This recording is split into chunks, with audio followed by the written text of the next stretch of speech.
नमस्कार दोस्तों, आज हम बात करेंगे नी ऑस्टियोआर्थराइटिस की, जिसे हम शॉर्ट टर्म में ओए भी कहते हैं। ये बढ़ती एज के साथ होने वाली एक बहुत ही कॉमन कंडीशन है आजकल। तो देखिए, अगर हम इसकी स्ट्रक्चर की बात करें पहले नी जॉइंट की, तो नी जॉइंट बनता है, ऊपर से आती है हमारी फीमर और नीचे से आती है हमारी टिबिया और फिबुला, और बीच में एक चपनी जिसे हम कहते हैं पटेला होता है, नी कैप भी इसे कहते हैं। तो इनसे मिलकर नी जॉइंट बनता है। नी जॉइंट में जो फीमर और टिबिया आपस में जॉइंट बनाते हैं उसे हम टिबियो फिमरल जॉइंट कहते हैं, और जो पटेला फीमर के साथ कनेक्ट होती है वहाँ पर पटेलो फिमरल जॉइंट होता है। इन दोनों के इनकी जो सरफेस होती है, जॉइंट की सरफेस होती है, उस पर हाइलिन कार्टिलेज होती है, जो कि प्रोटेक्टिंग लेयर होती है जॉइंट की। इसके साथ साथ इसमें दोनों तरफ क्या होता है, हमारा दो मेनिस्कस होते हैं, एक लेटरल मेनिस्कस होता है, एक मीडियल मेनिस्कस होता है, यानी कि मीडियल साइड मीडियल मेनिस्कस होता है।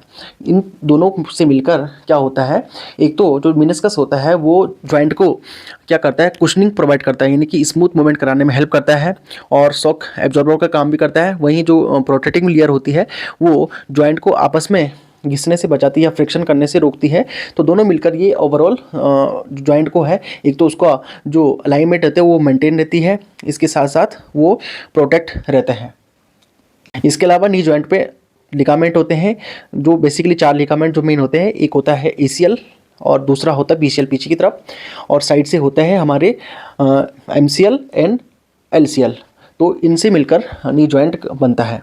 अगर हम रिस्क फैक्टर की बात करें कि किन लोगों को ऑस्टियोआर्थराइटिस होने के चांसेस रहते हैं, एक तो फीमेल में बहुत ज़्यादा देखने को मिलता है, क्योंकि एक तो उनकी जो हार्मोनल चेंजेस होते हैं उसकी वजह से धीरे धीरे बॉडी में जो कैल्शियम या फॉस्फोरस या जितने भी मिनरल्स होते हैं वो धीरे धीरे मीनोपॉज के साथ साथ धीरे धीरे 40 की एज बाद वो थोड़ा सा कम होने लगता है।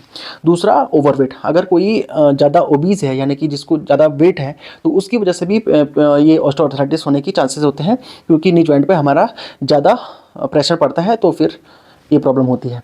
इसके अलावा जो लोग एक्सरसाइज नहीं करते हैं या उनका ऐसा काम है जो लगातार पैर चलाने वाला काम है, ओवर यूज ज़्यादा है, तो उनको भी होने का ये चांसेस रहते हैं। इसके अलावा बढ़ती एज, यानी कि एज अगर आपके 40-50 से ऊपर है तो ये कंडीशन तो होनी है। इसके साथ साथ जो लोग ज़्यादा स्मोकिंग करते हैं या एल्कोहल लेते हैं उनको भी ये होने के चांसेस होते हैं। तो इसका डायग्नोस कैसे किया जाता है, तो उसके लिए सिंपल सा एक्सरे कराना होता है, या अगर जाते ही अगर कार्टिलेज वगैरह अगर या अंदर की जो स्ट्रक्चर देखनी होती है तो उसके लिए एमआरआई या सीटी स्कैन भी कभी कभार किया जाता है, लेकिन जनरली उसमें ज़्यादातर इस एक्सरे में ही पता चल जाता है कि इसको कि जॉइंट में गैप आ गया है। इसके अलावा मैनेजमेंट की बात करें तो मैनेजमेंट में कुछ टाइम तक पेन मेडिसिन या कुछ न्यूट्रास्यूटिकल दिए जाते हैं जो कि सपोर्टिव केयर होती हैं। अगर इनसे भी काम नहीं बनता है तो उसके लिए फिजियोथेरेपी सबसे बेस्ट होता है। फिजियोथेरेपी एक्सरसाइज करनी होती है लंबे टाइम तक, 6 से 12 वीक तक एक्सरसाइज करनी होती है। इसके अलावा स्टेरॉइड के इंजेक्शन लगाए जाते हैं, लेकिन इनका भी बेनिफिट इतना अच्छा नहीं होता है जितना हमारा एक्सरसाइज का होता है। इसके अलावा अगर इतना गैप आ गया कि फिजियोथेरेपी या कोई भी हमारा जो कंजर्वेटिव ट्रीटमेंट है उससे नहीं मिल रहा है, तो उसके लिए फिर सर्जरी करानी पड़ती है, जिसे हम TKR कहते हैं, टोटल नी रिप्लेसमेंट। ठीक है, तो फिर सर्जरी करने के बाद फिर हमें जैसे बोलते हैं कि घुटना बदलना, तो वो कराना पड़ता है। तो ये थी जानकारी नी ऑस्टियोआर्थराइटिस के बारे में। आई होप आपको वीडियो पसंद आया हो। वीडियो पसंद आया हो तो लाइक कीजिए, शेयर कीजिए और चैनल को सब्सक्राइब जरूर करिए। धन्यवाद, नमस्कार।